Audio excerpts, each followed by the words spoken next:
এক যুগ পার হতে যাচ্ছে বাংলাদেশ পাকিস্তান রাজনৈতিক সংলাপ। এক যুগেরও বেশি সময় পর বাংলাদেশ ও পাকিস্তানের মধ্যে রাজনৈতিক সংলাপের পথ খুলতে যাচ্ছে। সংবাদ মাধ্যম ডেইলি পাকিস্তান শনিবার এক প্রতিবেদনে জানিয়েছে, চলতি এপ্রিল মাসেই গুরুত্বপূর্ণ সংলাপ অনুষ্ঠিত হবে। এর আগে 2012 সালে দুই দেশের মধ্যে সর্বশেষ এমন আলোচনা হয়েছিল। এবারের সংলাপে ভবিষ্যতের রাজনৈতিক সম্পর্কের রূপরেখা ঠিক করা হবে, যা দুই দেশের মধ্যে নতুন সম্পর্কের দ্বার উন্মোচন করতে পারে। সাম্প্রতিক বছরগুলোতে বাংলাদেশ ও পাকিস্তান উভয়ই সম্পর্ক উন্নয়নের জন্য একে অপরের দিকে হাত বাড়িয়েছে। এই সংলাপ তারই একটি ফল। এর মূল লক্ষ্য দ্বিপাক্ষিক সম্পর্ককে আরও শক্তিশালী ও প্রাতিষ্ঠানিক রূপ দেওয়া। পাকিস্তানের পক্ষে এই সংলাপে নেতৃত্ব দেবেন দেশটির পররাষ্ট্র সচিব আমনা বালোচ। তবে বাংলাদেশের পক্ষে কে প্রতিনিধিত্ব করবেন সে বিষয়ে প্রতিবেদনে কিছু বলা হয়নি। এই সংলাপে কয়েকটি গুরুত্বপূর্ণ বিষয়ে আলোচনা হবে। দুই দেশের সম্পর্ক জোরদার করা, যৌথ মিনিস্ট্রিয়াল কমিশন পুনর্বহাল করা এবং রাজনৈতিক, অর্থনৈতিক ও সামাজিক ইস্যুতে সমন্বয় বাড়ানোর জন্য একটি প্ল্যাটফর্ম তৈরি করার উপর জোর দেওয়া হবে। একজন বিশ্লেষক বলেন, এটি দুই দেশের মধ্যে দীর্ঘদিনের দূরত্ব কমিয়ে একটি নতুন অধ্যায় শুরু করতে পারে। এদিকে আগামী 22 থেকে 24 এপ্রিল পাকিস্তানের উপপ্রধানমন্ত্রী ইশাক দার বাংলাদেশ সফরে আসছেন। এই সফরকে পাকিস্তান বাংলাদেশের সঙ্গে বাণিজ্য, কূটনীতি ও অন্যান্য ক্ষেত্রে সম্পর্ক গভীর করার একটি বড় সুযোগ হিসেবে দেখছে।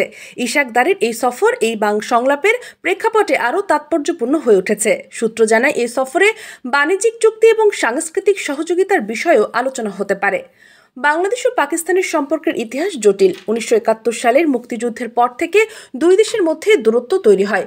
তবে গত বছরের 5 আগস্ট বাংলাদেশ ছাত্র জনতার গণঅভ্যুত্থানে সাবেক ফ্যাসিস্ট প্রধানমন্ত্রী শেখ হাসিনার পতনের পর পরিস্থিতি বদলাতে শুরু করে।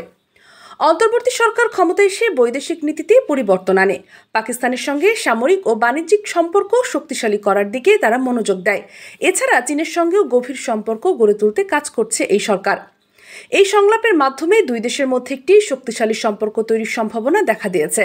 এটি দক্ষিণ এশিয়ার সহযোগিতা ও স্থিতিশীলতার জন্য গুরুত্বপূর্ণ হতে পারে।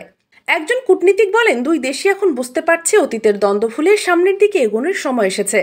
বাংলাদেশের জন্য পাকিস্তান একটি গুরুত্বপূর্ণ বাণিজ্যিক অংশীদার হতে পারে। পাকিস্তানের তুলা ও টেক্সটাইল শিল্প বাংলাদেশের গার্মেন্টস খাতের জন্য উপকারী হতে পারে।